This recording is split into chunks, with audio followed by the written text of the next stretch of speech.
Imagine for a second a world where your entire future, everything you will ever be, is decided in a single, blinding flash of light on your 18th birthday. A world where your class is your destiny. Now, imagine you're the most promising student in a generation, and you awaken a power that everyone, and I mean everyone, thinks is completely useless. So, let's get right into it. Our story follows Mufang, the #1 student at his high school, a guy everyone expects to awaken some legendary, world-breaking combat class. And as he steps up to the awakening platform, the world itself seems to agree. The sky darkens, thunder cracks, and this terrifying power, a mix of light and dark, descends right on him. The whole school is just silent, holding its breath. They're all waiting for a legend to be born. And hey, before we really dive in, if you enjoy stories like this one, please do follow the channel and share this story. It genuinely helps this page grow and lets me bring even more of these to you. Now the pressure on Mufang, it is crushing. Just moments before his biggest rival, a girl named Hua Mon-sin, awakened as a sword cultivator. We're talking the highest-ranking rare combat class you can get. The crowd is still buzzing from it. So now, all eyes are on Mufang. They don't just expect him to match her, they expect him to blow her out of the water. But then, the crazy phenomenon just vanishes. The light orb in his hand settles down, and in the dead silence, the testing master makes the announcement. Mufang's awakened skill is light-bathed art. His class? A priest. Yeah, a simple healer. The absolute weakest of all the support classes. You could have heard a pin drop. And then, the silence breaks, and it's just laughter. Mockery echoes across the playground. His other rival, this arrogant mage named Wei Ran, is just loving it, sneering, all thunder, no rain. The prodigy, the school's golden boy, has just had the most public fall from grace you can imagine. But what they don't see, what nobody sees, is what's really happening inside his head. While the entire world is laughing at him, a clean mechanical sound rings out inside Mufang's mind, a sound that only he can hear, a simple ding. Right there, in his moment of total humiliation, his real awakening is just getting started. A brand new reality just opens up in front of his eyes. A system announces his first achievement, Angel's Descent. And the reward? It's staggering. 100,000 skill points. Just dumped into his lap. That's enough to max out dozens of low-level skills in an instant. But trust me, that's just the appetizer. Because that initial reward is nothing, and I mean nothing, compared to the exclusive privilege he unlocks next. The system is going to grant him 1 skill point every single second for the rest of his life, passively, infinitely. And right there, Mufang gets it. His growth time hasn't been reduced. It's been erased. He doesn't have a weak class. He has a cheat code for reality itself. And he gets a chance to test this out like a minute later. Wei Ran, the bully, freezes his best friend's feet to the ground. Mufang, still up on the platform, just calmly points a finger. A bright light surrounds his friend, and it doesn't just melt the ice. It surges with so much power that it casually throws the bullies back.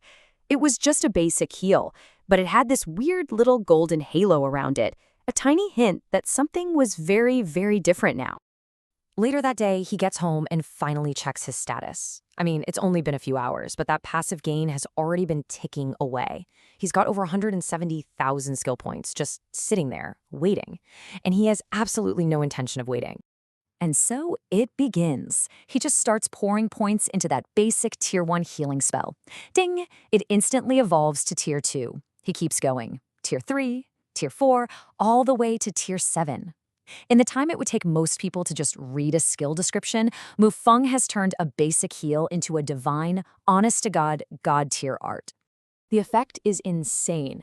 This peaceful, powerful aura fills his entire room. You look out his window and the plants are growing greener, lusher. Birds are gathering on the branches. And as he steps into the sunlight, faint silver angel wings just appear on his back. He is, for all intents and purposes, an angel of light. But you know, that's only half the story. That night, as Mufang dozes off, he dreams.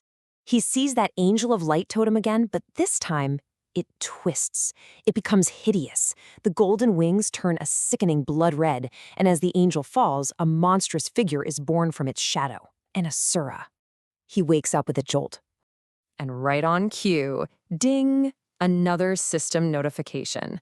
He's unlocked the Knight Asura achievement. And the reward for this? Another 200,000 skill points. His status panel, which used to be this gentle gold, is now glowing a menacing, deep blood red. So this is it. This is the secret. He's a dual class, an angel by day and an Asura by night. His divine healing skill, it's gone. In its place is a terrifying new power, blood-drinking Asura. It's an attack skill. It leeches life, marks targets for death, and here's the kicker. It's fueled by burning his own health. Mufang doesn't waste a single second. He dumps his new points into his Asura skills, maxing them out on the spot. And then, armed with these terrifying new powers, he leaves the city and heads for a high-level zone, a place where a level 0 priest walking in should be an instant death sentence. He walks right into the Silent Valley, a zone recommended for people between levels 11 and 20.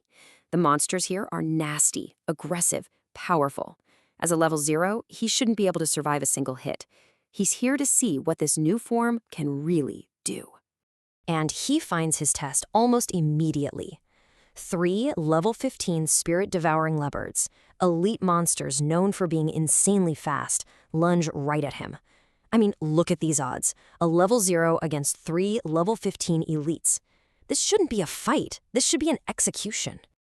The leopards are just a blur, tearing through the air towards him. But Mufang, he's perfectly calm. He whispers a single word. Bind. 3 blood-red halos slam down, freezing the elite monsters in midair. Asura marks appear on their foreheads as they shriek, totally confused and terrified. And then he says one more word. Explode. A blood-red mist just erupts, and the 3 level 15 elite monsters are completely gone, disintegrated. And all the health he burned to cast those spells, it gets instantly leached back to him from his victims. The fight was over before it even really started.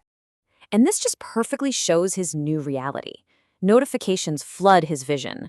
In one single, effortless fight, he jumps from level 0 straight to level 3. His classmates, the ones who laughed at him, they spent 4 hours grinding weak little monsters just to get to the same level.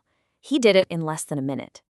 They all laughed at him, called him a failure, a disgrace. The world thought it had him all figured out.